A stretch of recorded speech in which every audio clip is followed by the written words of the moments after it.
কেন্দ্রীয় সরকার সারের দাম বেঁধে দিয়েছে, সাথে ভর্তুকি দিচ্ছে, কিন্তু রাজ্য সারের কালোবাজারির জন্য সবজির দাম বেশি।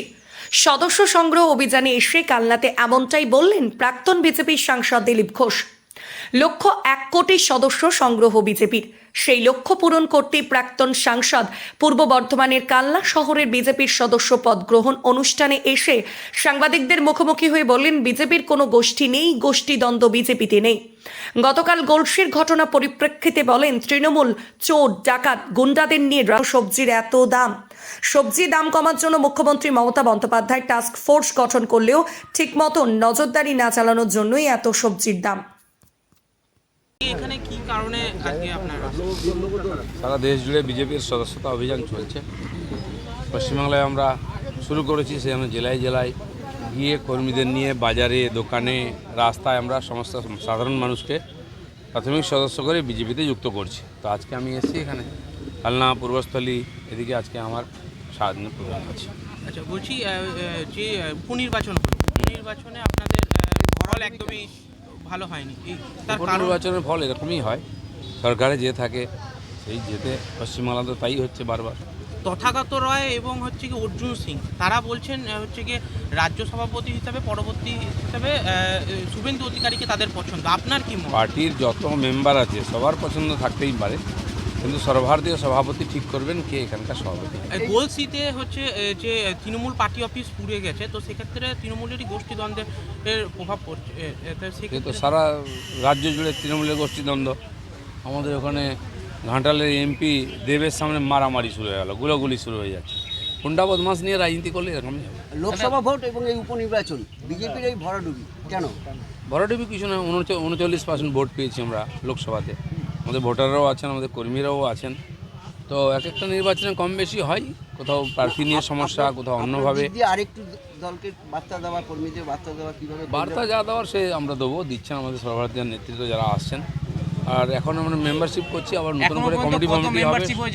সেটা আমার জানা নেই, প্রদেশের লোকেরা বলতে পারবে। লক্ষ্য কত? লক্ষ্য তো 1 কোটি বলেছেন আমাদের, আপাতত 50% করবো আমরা। বলছি আস্তে আস্তে সিপিএম এর ভোট বাড়ছে, হচ্ছে গিয়ে সেক্ষেত্রে কি মানে আপনারা রাজ্যের দ্বিতীয় নম্বরে রয়েছেন, তো সেক্ষেত্রে নম্বরে আছি আমরা। আমাদের ভোট আছে, আমাদের ভোটাররা আছে, কর্মীরাও আছে। কিছু বিশেষ পরিস্থিতিতে কিছু ভোট হয়, কিছু সংখ্যালঘু ভোট ওদের দিকে গেছে, তাতে হার জিতের খুব একটা সমস্যা হবে না। বিজেপি মেম্বারশিপের পরে আবার নতুন করে পার্টির কমিটি তৈরি করে নতুন উদ্যমে 26 জন লড়াই শুরু করে। আচ্ছা, বলছি বিজেপির দুটো গোষ্ঠীর মধ্যে মাঝে মাঝেই কোথায় বিজেপি কোনো গোষ্ঠী নাই। এই গোষ্ঠী একটা প্রোগ্রাম করে মারপিট হচ্ছে কি না, প্রোগ্রাম যত বেশি হবে পার্টির লাভ। তারা বলছে যে জেলা সভাপতি যিনি আছেন, তার জন্যই দলের এই হাল হচ্ছে। থাকতে পারে মতামত, পার্টি ঠিক করবে যেটা, সেটা সবাইকে মেনে চলতে হবে। এবং জয়ী সদস্যদের কোনো প্রোগ্রামে ডাকাও হচ্ছে না, সেটা ওরা যত জায়গায় বলুন, যদি কাউকে ডাকানো হয়ে থাকে। লক্ষ্য কি পূর্ণ হয়? 1 কোটি যে টার্গেট নিয়ে বিজেপি হাঁটছে আর কি শুরু হয়েছে। আমরা তো রাস্তায় নেমেছি, কর্মীরাও নেমেছেন, দেখেন উৎসাহের সঙ্গে, পাবলিকের মধ্যে উৎসাহ আছে।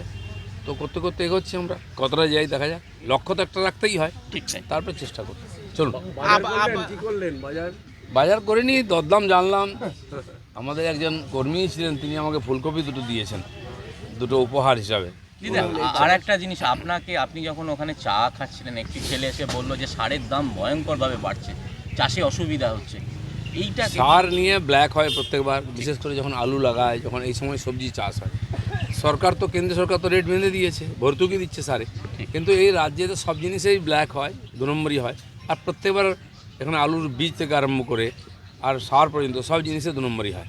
তো সেই জন্য এখানকার রাজ্য সরকারের কোনো কন্ট্রোল নেই। আপনি জানেন যে সব জিনিসপত্রের দাম বেড়েছে। আমি দেখলাম এখানে তো যে কপি আমাকে বললো 15 টাকা, সেটা 30-40 টাকা করে কলকাতায় বিক্রি হচ্ছে। সব সবজির দাম বেশি। তো সেই নিয়ে মমতা ব্যানার্জি টাস্ক ফোর্স ঘোষণা করে দিয়েছেন, আর প্রত্যেকবারই করেন, কোনো সমাধান হয় না। এই সরকারের কোনো কন্ট্রোল নেই, তাই যে যা ইচ্ছা দাম নিচ্ছে, চাষিদের তাতে কষ্ট হচ্ছে। আচ্ছা, আবাস যোজনা বাড়িনি, বিভিন্ন জায়গায় দুর্নীতি দেখা দিচ্ছে, কি বলবো? পুরো দুর্নীতি হয়েছে। 75 লক্ষ বাড়ির মধ্যে অর্ধেকও হয়নি, সব টাকা খেয়ে বসে আছে, পার্টির লোকেরা পেয়েছে। তার জন্য রিভিউ করতে দিল্লি থেকে লোকেরা এসেছেন, তাদেরকে মারপিট করা হচ্ছে, আটকানো হচ্ছে, চুরি যাতে বন্ধ না হয়। তো কেন্দ্র সরকার মাঝে মধ্যে টাকা বন্ধ করে দেয়, কিন্তু টাকা দিলেও সে টাকা ঠিক জায়গায় পৌঁছয় না। Thank you.